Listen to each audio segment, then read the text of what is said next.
This is the biggest news that's coming in from Lebanon. A massive strike that has now penetrated Hezbollah headquarters. Gaurav Sawant joining us, managing editor, India Today group. Gaurav, this is a massive, massive strike. What we're hearing and given to understand is that, and the visuals clearly that we'll be putting out show how massive the strike is.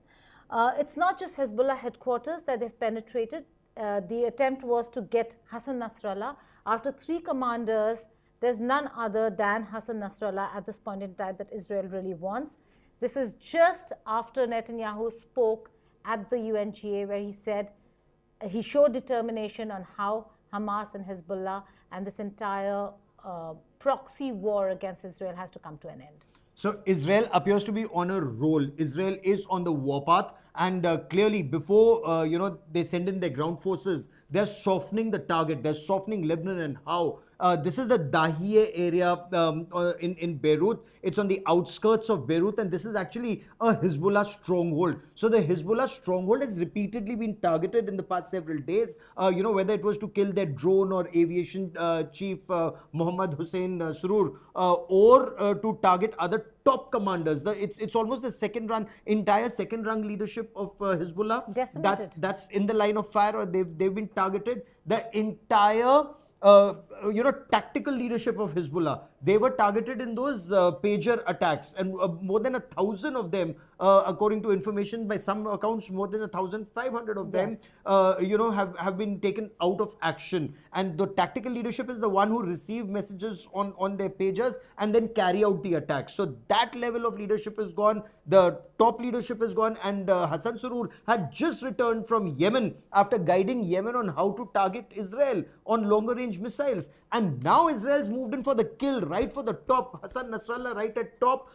They tried to take him down. They knew where the central headquarters of Hezbollah is, in the Dahieh district, and 4 buildings in that vicinity, that underground bunker, that entire facility has been taken down in a massive airstrike that's just taken place moments ago. The information that's come out seems to indicate that the losses on the Hezbollah side, according to initial reports, are massive, minus no word officially yet on Hassan Nasrallah, whether he was there or he's escaped. Local media reports in Beirut seem to indicate that he's escaped. He wasn't there. So he's survived. But there are losses, and this is a huge emotional setback, or a mental setback for the Hezbollah that's losing its top leadership. Well, look at the visuals, Gaurav, and explain to us. These are visuals that are coming, and I know you have very little time with us, so just 2-3 minutes more. Explain the visuals to us that are playing out.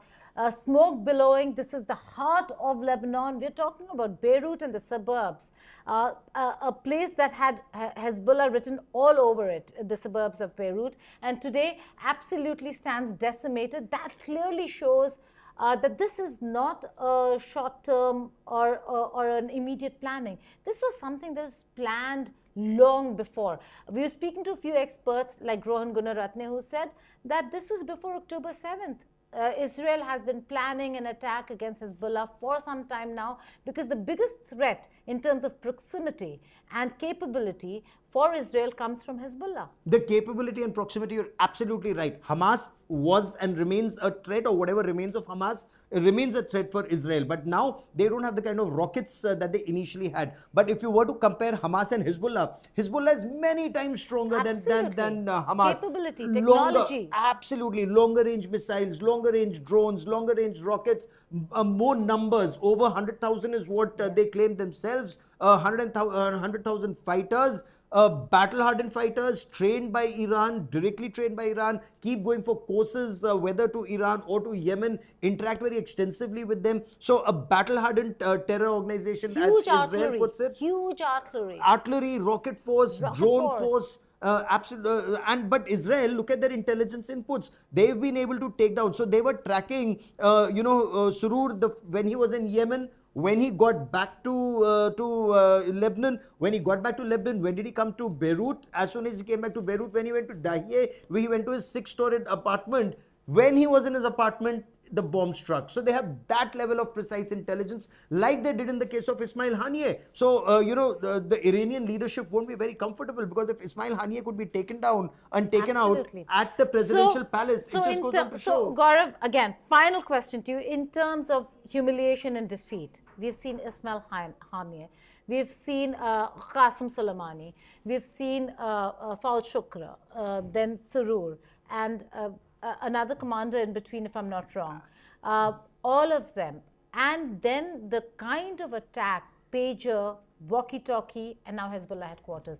In terms of the humiliation and defeat, how do you rate all these attacks and planning by Israel when it comes to the attacks itself? Barring the 7th of October invasion of Israel by Hamas terrorists, if you leave that aside, Israel's operations have been brilliant. Their intelligence gathering has been brilliant. 7th of October just was the biggest disaster for Mossad, for their forces. When I was reporting from ground, even they couldn't believe how something like that could happen. Now they're trying to counter it, and they've done it brilliantly so far. But to commit ground forces, if they have 100,000 fighters, Hezbollah, even if 1,000 have been taken out, it remains a very capable fighting force even now. It would have several booby traps. When the Israeli tanks, when the Merkavas move in, they could take down those tanks like Hamas.